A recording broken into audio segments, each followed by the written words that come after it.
Folks, here we are. It's over. The season, yeah, the Mandalorian season 3 finale has completed. I have watched the episode twice. I watched it late last night, again this morning. And before we get into it, I have come to a conclusion about this series.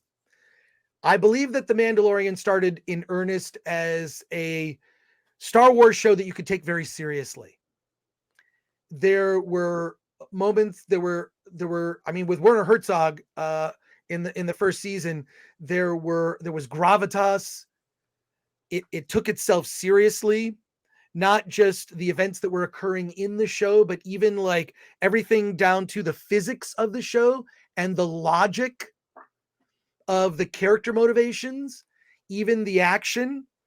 And I feel that what has happened since season 1, beginning with season 3, all the way through the end of season 3, is it has devolved into a children's show.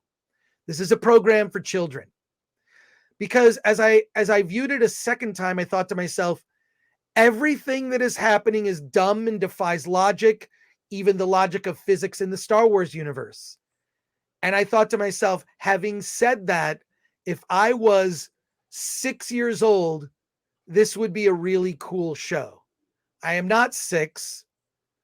And what I think I've loved about the best of Star Wars is that it's always worked on 2 levels.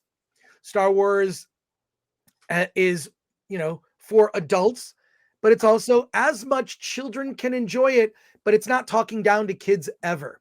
Before we get into the specifics of the, story beats and whatnot, and we will give a proper spoiler warning before we get into it. Alan, I want to know what your first impressions are of this final episode of season 3 of The Mandalorian, and also maybe anything that you takeaways from just the previous episodes for this season. Yeah, I think in general, as for the season, it's just a big letdown for me. I while watching it, especially the last 2 episodes, because I think these episodes had the most action in it, the most, I guess you would say, Star Wars action in it. And I just kept thinking to myself, George could have done a whole lot better with this. And I think about 2 things. One is Disney doesn't know how to do television, and that this show feels like a Disney Channel production. That the people behind it, the people behind and in front of the cameras, if you've ever watched a Disney Channel show, and unfortunately I've had to, the quality, the storytelling is on par with that level there. The second thing that maybe if there was a glimmer of hope or anything positive I could say about it, is when you look at it from a high above view, the series seems to work on paper. I think the general storyline of this works when you write it down and you read it, but when it was actually executed, like I said, they just gave it to a bunch of Disney Channel producers, and that's what you got. I think dialogue is horrible. I think I don't know. Okay, yeah, we won't get to spoilers, but the way it all ended, with I'll just say a big thud, a big crash. It just seemed too simple. It's like, oh, that's how you do it. That's how you defeat the bad guys. To me, that's when I got that feeling of this is all Disney Channel. Yeah, and then the whole Grogu thing. He just, I don't know. He definitely didn't get cuter going inside of the IG robot, and so. I'm just watching this thing, just feeling like this should have been so much better, and it's just, I'll go to the comments that I've read about my opinions of this show. Yeah, I didn't watch the first 2 seasons. I don't know much about the lore of this, and unfortunately, this series did nothing to get me excited about wanting to know more about who the Mandalorians are, or this idea that we're leading to the sequels, which, quite frankly, I don't know who cares about tying up all the loose ends leading into the sequels. And so, that's my general feeling about this. It's just a letdown and a big waste of time. Well, Well, a couple things. One, no, no, no, no, no, no, yes, yes, yeah. That got a little annoying after a while. Yep. Yeah, there's so many It things that we wasn't cute. It never got cute. That's the it never problem. got cute. The other thing is that the idea of the, look, Baby Yoda, Grogu, whatever, Din Grogu, whatever you want to call Grogu at this point. Why do you bring a child, an infant, to a battle where there are real stakes, where characters are getting killed off? So there's that logic thing. The second thing is I couldn't get, and Paulie from Latino Slant, I watched your review last night. After I watched it, I thought, wait, did I what just happened? And Latino Slant Paulie says this season sucked. I felt the same way as Paulie, but I think I think I can explain why it was sort of, I just didn't feel an emotional investment. And that's because I can't even see the faces of most of the characters. Mhm. And they keep taking them off, to like for some dramatic effect. Bo-Katan would like take her helmet off with that weird thing in her hair with the hair. And the thing is, I love Katie Sackhoff too. I really like her as an actress quite a bit, frankly. And the constant taking, like, when do they take the helmets off? Is it to say something dramatic? Like Moff Gideon taking the helmet off and then putting it back on, and he's like a dark trooper now. I mean, oh my god, with the Beskar, armor, like this sort of like half, half Darth Vader thing. Like he's basically cosplaying Darth Vader, which is what Kylo Ren is. Kylo Ren is a Darth Vader cosplay. So it just, so many things, just like, I just didn't feel emotionally invested, because in some of the biggest moments, you're seeing a bunch of, I can't keep track of who's who. I'm sorry. I know that Bo-Katan has slightly different, she has those kind of curved, Mhm. curvy sort of, opening in her helmet to see. Dare I And say she, feminine? yeah, more feminized helmet, which is fine. But God, I just didn't feel emotionally invested, because it was like watching, and no disrespect to the Mighty Morphin Power Rangers, but I didn't love that show. Look, and it wasn't my generation. Okay, there are people who grew up watching the Power Rangers who love that show. It was past me, so I missed it. It wasn't meant But for you. It wasn't meant for you. it wasn't meant for me. I'm okay with, you know what, Yeah. things can exist that are not meant for me. But really, The Mandalorian is a Disney Plus children's show. It has been Disney-fied, like everything that Disney buys and absorbs. It not only does it Disney-fy it, not only does it gentrify it, it feminizes it. Everything Disney buys, I don't care if it's Marvel, Star Wars, whatever, Indiana Jones, Disney feminizes everything it touches. And, look, all of these properties, Indiana Jones, Star Wars, Marvel, all had previously strong female characters. Okay. With mostly male characters at the center. And there's nothing wrong with that. There's nothing wrong with that. Mhm. But I think there's going to be a whole generation of boys growing up where are the strong male characters? Even at, we're going to get into spoilers soon here, so we'll give you a proper warning. See, But I don't know if you remember the talk when Disney bought Marvel, but the news, the stories, the reports that came out, they made it very clear it was Disney had always been princesses. Disney has always had the market on girls programming, and that buying Marvel was their now ability to expand that and market to boys. And so it was kind of like when they bought it, there was this idea that they would just kind of balance things out, that the princesses were for girls, Marvel's for boys, and yes, there would be crossover. You're going to find interest going both ways, but now it just seems like, okay, now we're going to take the Disney princess concept and apply it to every IP they own. well, see, that's the mistake. When they bought Star Wars, they already had a princess, Leia. Mhm. I just don't understand.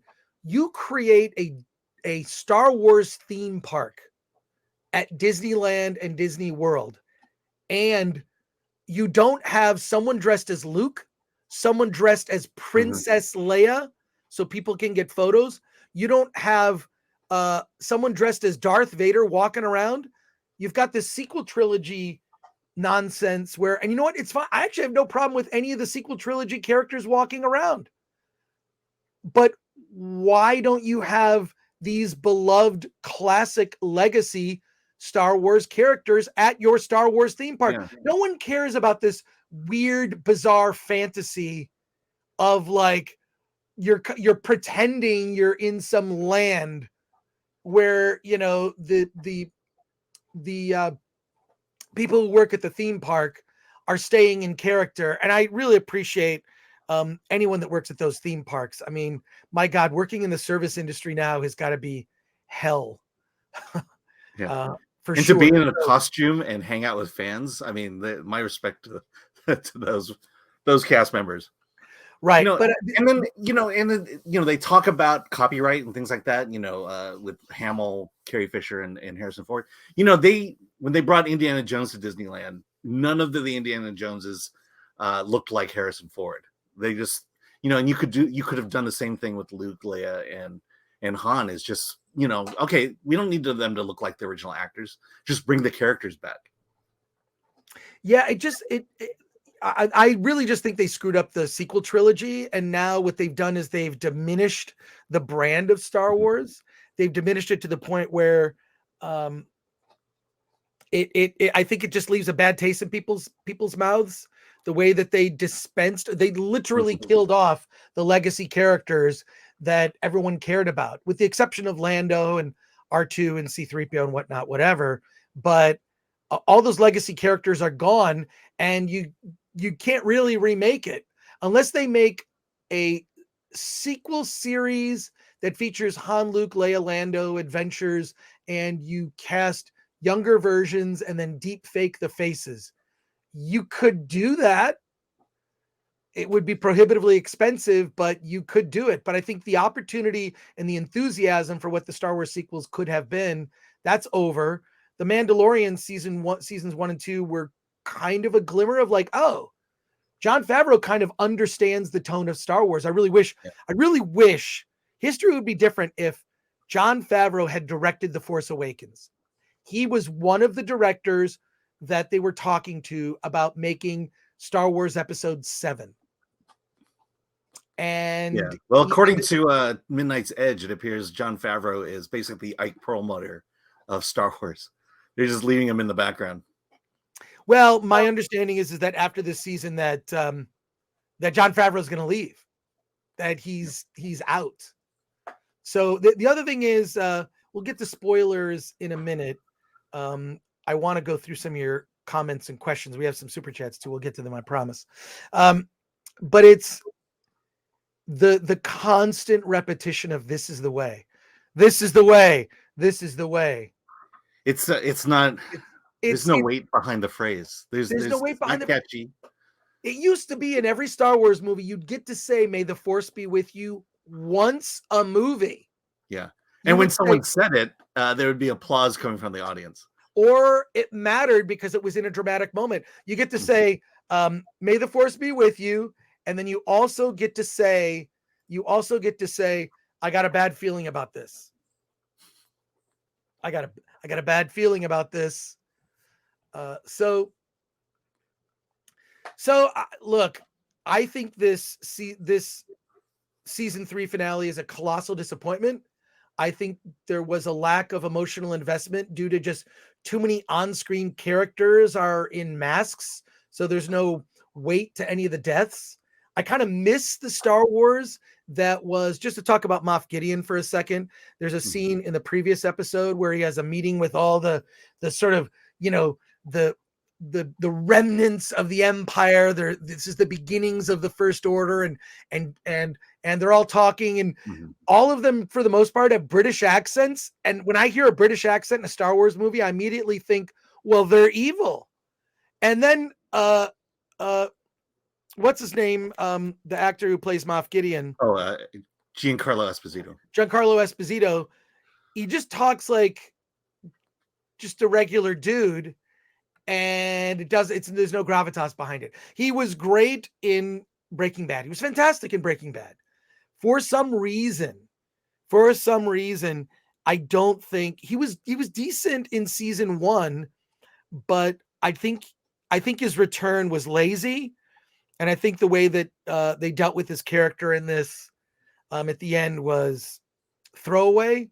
And I think he was meant to be a low-level heavy, not the big bad, if that makes any sense. See, I would disagree only in the sense of I like him. I think he does bring gravitas. I think the story surrounding him was horrible and diminished anything any gravitas he could have brought to that character. The story did not help him. So our non-spoiler review of this is, wow, what a colossal disappointment. Star Wars is Disney-fied. So many things happened that were dumb. We'll get into spoilers, and there we are. We'll get into spoilers in a moment. Okay, let's continue this conversation. Let's talk about the Mandalorian season 3 finale. Spoilers. We are in full spoiler territory. You have been warned. So leave now if you don't want to be spoiled. Let's see. Do you know how many people left just now? Yeah. 9. That's it. Was it 9? Or no, I think we actually went up in numbers. Did we go up? Okay, nobody cares. Nobody we cares. are over. Yep, we're growing. We're growing. We just went up. Real quick though, Gore, I'll join you. The Grove, AMC Burbank 16. AMC Burbank 16. Paulie, I'm gonna get there. I'll be there around 6:00. See you there. There. Paulie's always got to hijack my stream. He can't just call me during the stream. Love you, Paulie. Check out Paulie's early reaction to Mandalorian season 3 on the Latino slant. He literally watched the show and went live immediately, which was great. So let's get into spoilers. Grogu is now called Din Grogu. Is Din like Darth Vader? Like, is that what it is now? Anyways, let's go through the spoilers. A couple things I want to talk about. This isn't so much a spoiler, but a comment on the action. People are going to praise the action was so good. Having watched it a second time, in particular, the hand-to-hand combat stuff is all shot in like these medium shots. There is no dynamism as a director with, with the way that the hand-to-hand combat scenes were shot. It was so, when you look back on it, it's so weird. It's just like watching Power Rangers bash each other. I did not love the action. I thought it was weak. I thought they didn't really establish the rules of like, well, how do you fight? Like, why they have these rocket packs, but what are the advantages of rocket packs? What they should have done, and this would have been really interesting, is like the advantage of a rocket pack is it's easier to dodge blaster bolts. It's easier to do certain things. You can actually you can grab onto starships and sabotage them. They needed to show what was the point of having these rocket packs other than, I guess, you're flying. They fly now. Yeah, my favorite part was when they were going down on the planet in the transport. Everyone's ready to go. They all deploy. They all fall out, use the rocket pad, land, and then the ship lands behind them. Right. Yeah. So George would have done it better. Yeah. So yeah. I just like the action just bothered me because some of it was like, oh, I think that ship design, that's pretty cool. They've got all these different locations where things are happening. They really did pull out all the stops. I just thought that like the quality of the action varied. Now the getting R5D4 involved is now like the hero. What? Because they couldn't get R2D2. And R5D4 was basically just R2D2. Like at some point they have to give some security. Like they have to worry about like, here's this droid that doesn't work here. This droid doesn't work at this base. What's this droid running around? It just seems like they make it look too easy of like, hey, we've got an alert. There's someone on a console that doesn't have clearance. Go take care of that droid. Yeah. R5. By the way, when did they drop off R5 at the most convenient location to have been able to do that. You know what? I don't even remember seeing it, but I guess like R5D4 just shows up out of the blue. And the idea of bringing baby Yoda Grogu into battle was just utterly ridiculous. It was ridiculous. So there you go. I thought that was awful. The thing with Baby Yoda, where Baby Yoda was like flipping around, you had like the guys in the red guard armor, go, and they couldn't hit Baby Yoda. This little baby flipping, it literally looked like someone in full green outfit was taking a Baby Yoda doll and just going, here's Baby Yoda.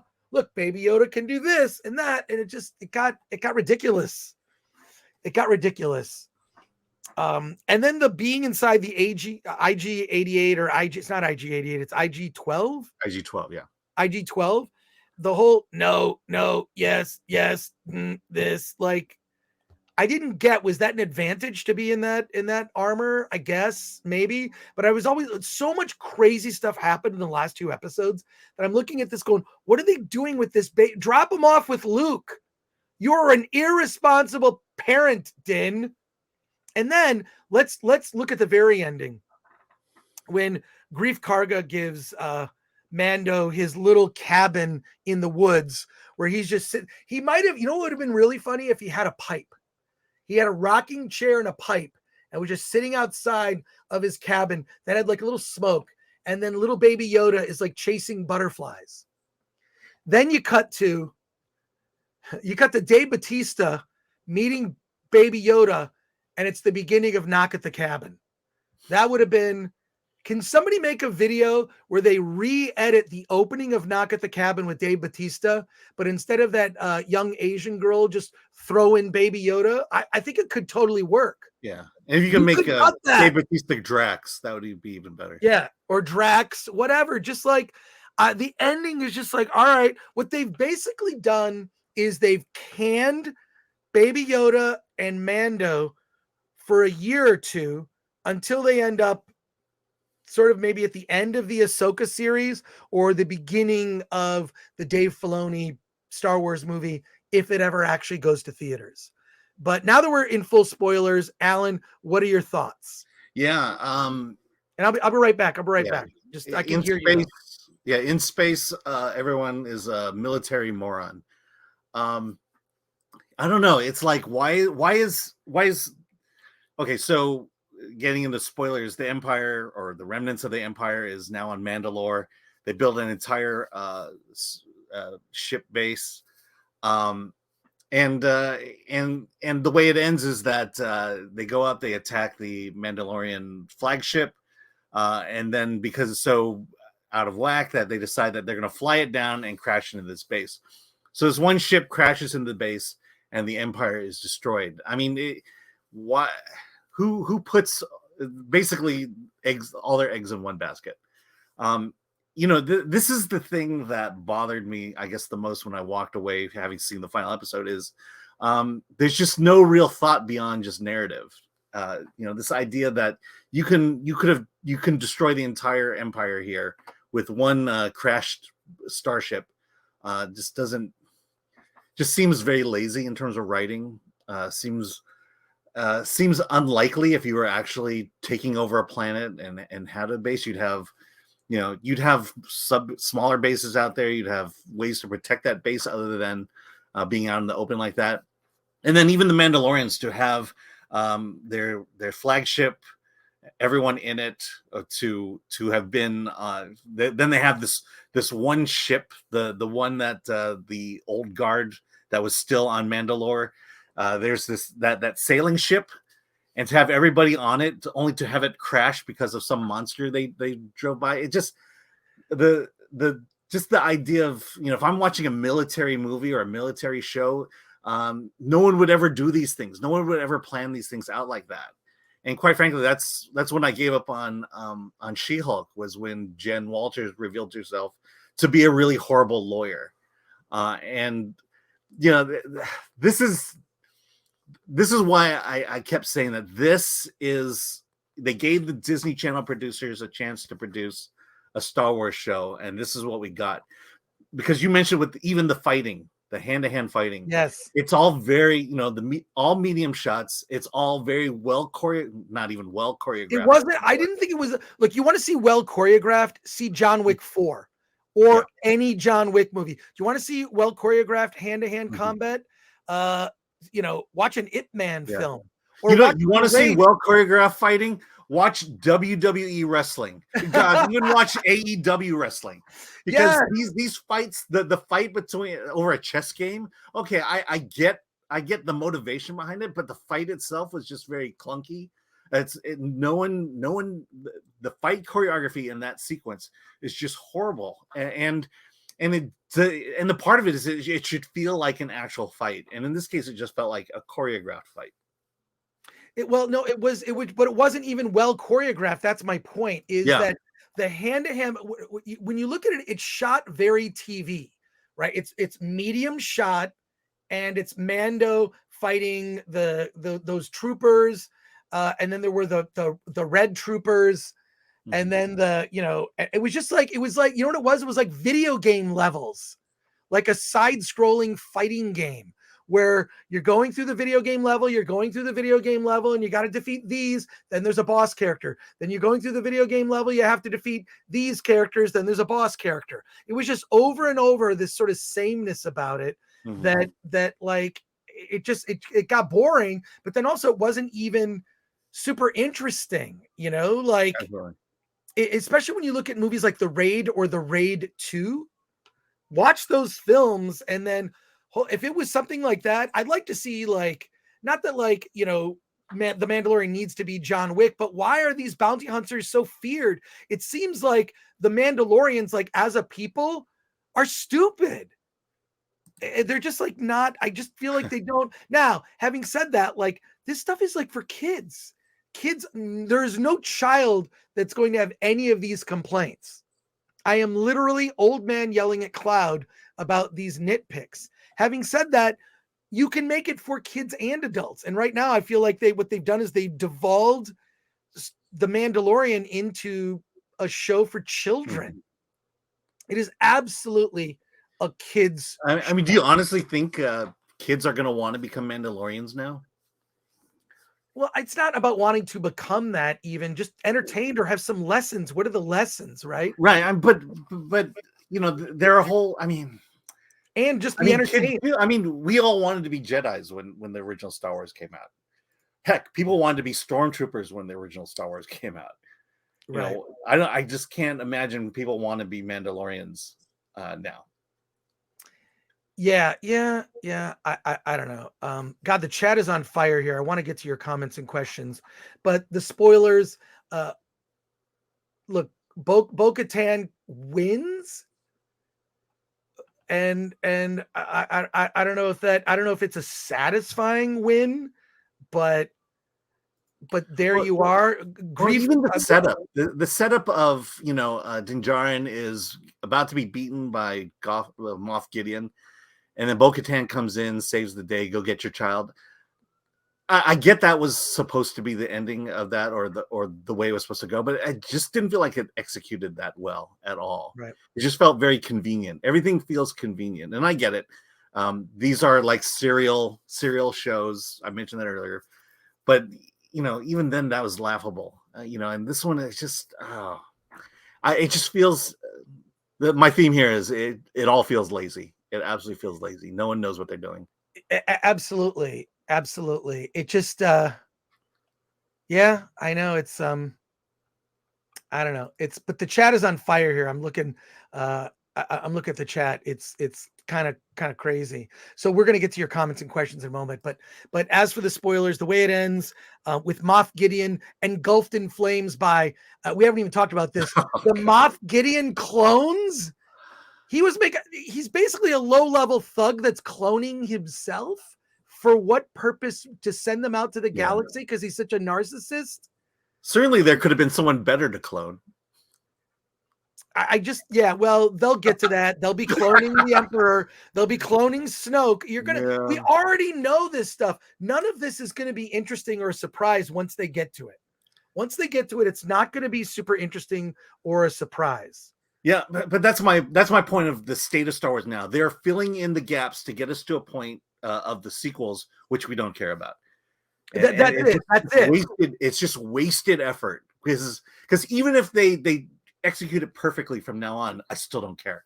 I still don't Well, care. it's interesting because here's what's really interesting is that back to the prequels, the idea that stormtroopers, I never knew that the stormtroopers were clones. When I watched the original trilogy, I'm like, oh, they're just stormtroopers. They're, tools of the Empire. Yeah. I never thought that that's what the Clone Wars was about, right? Was the clone. I thought that was just when that sort of unfolded in the prequels, and they show like, we're getting you a cloned army. Normally it takes longer, but we're just doing this. So yeah. Well, I mean, So at least that was interesting. The clone army versus the manufactured droid army. At least there was some thought behind it as to why Lucas did it. I don't know that he executed it well, but at least there was some thought behind it. Right. And sort of kept that, like, what were the Clone Wars? I didn't even in my like mind's eye, my imagination, I'm like, the Clone Wars, were there clones of other Jedi? Did they fight other Jedi who were clones? Like, was it one guy, like one, evil person? And no, it was the army that was on their own side. It's I mean, really, if you look at the story of the prequels, it's not terrible. There are, and there are parts that are really, really good. That's my frustration with the prequels, is so much stuff that's incredible and then other stuff that's like awful, kind of mixed. But what can you say? Alan, your final thoughts. Bo-Katan won, and Mando has a cabin in the woods with his little child Grogu. What are your final thoughts? Yeah, The way it ended? It basically ended. You know what? It ended. Sorry. It just ended like, whoop, we're sort of back to where we are. Yeah, it's almost as if they should have just taken the last 2 episodes and just expanded that out over 10 episodes. Because I feel like the lead up to it was just a bunch of side stories. It all seemed to be, it was just all leading up to whatever's coming next after this. The clone, the guy that they got who wanted to continue the cloning experiments. You have the Dr. Pershing. It's just like, I don't care about this. The other girl who kind of looks like Gina Carano. It's like, why, the Jack Black Lizzo planet. Why were we subjected to all this? I mean, I get it. If I step back and I really want to think about it and outline each episode, I understand why and what they're going for, but I shouldn't have to do that. You should produce a show that makes me interested in that, makes me want to remember these things and care about it. And it all led up to, just a moment that just seemed rushed, lazy. And again, the Star Wars is in big trouble, and Ahsoka, I have no faith in it. I do not like the current way these Star Wars shows are being produced. I think Andor is a whole lot better. I like the tone of Andor. I like the look of Andor, the production design behind Andor. And whatever they're doing here, which, it just feels so cheap. And it doesn't even feel like Star Wars at this moment. Well, at this point, yeah, it's a Disney Plus children's show, the Star Wars show.